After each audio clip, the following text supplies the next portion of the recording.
কিভাবে ব্রেন নষ্ট হয় আপনি জানেন? শোনেন, অনেক কারণে ব্রেন নষ্ট হয়। প্রথম হচ্ছে দুশ্চিন্তা যারা রেগুলার করে, যারা অতীতের নষ্ট ভাবনা ভাবে এবং ভবিষ্যৎ সম্পর্কে বাজে প্রেডিকশন করে, ওদের ব্রেন নষ্ট হয়ে যাবে। 2, যারা ব্যায়াম করে না, ওদের ব্রেন নষ্ট হয়ে যাবে। কিভাবে বুঝাচ্ছি? এক হচ্ছে, ধরেন আপনারা ভাবেন কি যে ব্রেনের কাজ কি জানেন আপনারা? মোটর ফাংশন, মানে আমাদের যে বডির মুভমেন্ট, যেই জিনিসের মুভমেন্ট নাই সেটার ব্রেন নাই। যেমন গাছ। পৃথিবীতে এক ধরনের সামুদ্রিক আছে, একটা শামুকের মতো। ওরা জীবনের একটা অংশে হাঁটাচলা করে, এদিক ওদিক যাওয়া আসা করে, তো ওদের ক্ষুদ্র একটা ব্রেন আছে। তারপরে জীবনের আর একটা পর্যায়ে তারা বসে বসে কাটায়, মানে আমরা এখন যেরকম আছি। আপনারা বেশিরভাগ তো বসে বসে কাটান, সবাই চেয়ারম্যান, তাই না? ঠিক আছে না? যাদের এক্সারসাইজ নেই। এখন খেয়াল করেন আমার কথা, মনোযোগ দিয়ে শোনেন। আপনারা কি বুঝতে অসুবিধা হচ্ছে?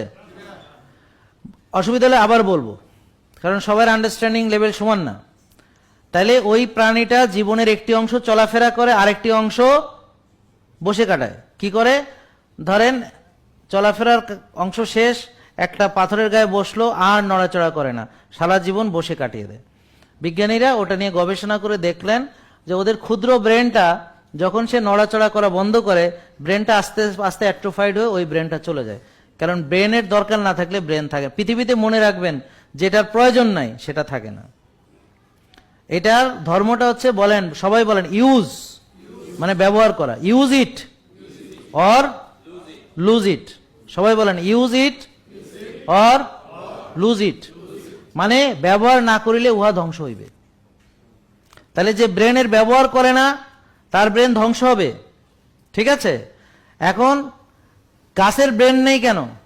কারণ গাছ এক স্থান থেকে হেঁটে হেঁটে আর এক স্থানে যায় না। যদি গাছের এই জায়গা থেকে হেঁটে ওখানে যেতে হতো, ওর ব্রেন লাগতো। ব্রেনের মোটর মুভমেন্টগুলোকে সে কোঅর্ডিনেট করে। তার মানে ওই প্রাণীটা তখন যখন সে আর চলাফেরা বন্ধ করলো, ব্রেন অ্যাট্রোফাইড হয়ে গেল। আপনারা যারা ব্যায়াম করেন না, ওদের ব্রেন এরকম চুপসে অ্যাট্রোফাইড হয়ে যাবে। ক্লিয়ার? বুঝতে পেরেছেন? যে বাচ্চাদের আউটডোর গেমস নাই, খেলাধুলা করে না, ওদের ব্রেন কমে যাবে। ব্রেন ফাংশন নষ্ট হওয়ার আরেকটা প্রধান কারণ হচ্ছে ইনসুলিন রেজিস্ট্যান্স।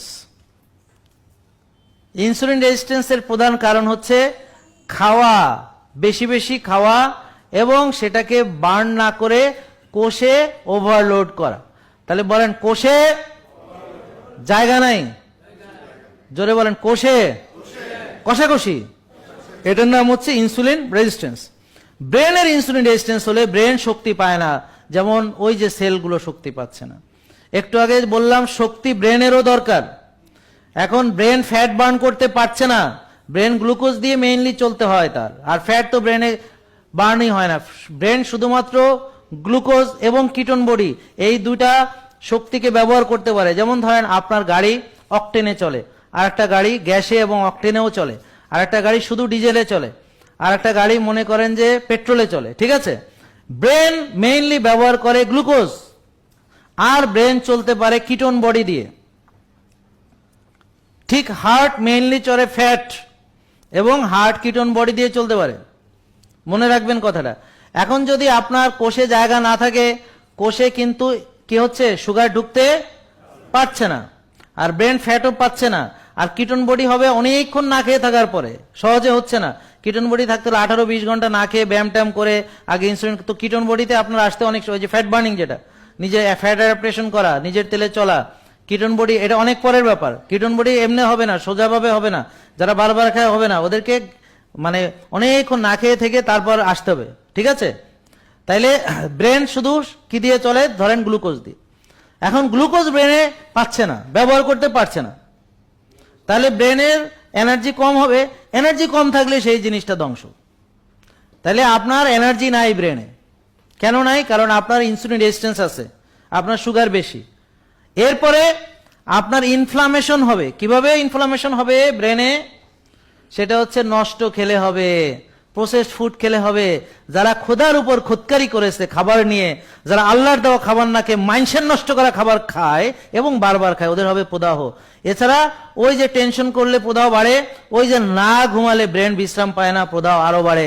তো ব্রেনকে ভালো রাখার জন্য 9টার ভিতর ঘুমাতে যেতে হবে, 10টার ভিতর ঘুমাতে যাবে, 24 ঘন্টার মধ্যে 8 ঘন্টা ঘুমাতে হবে।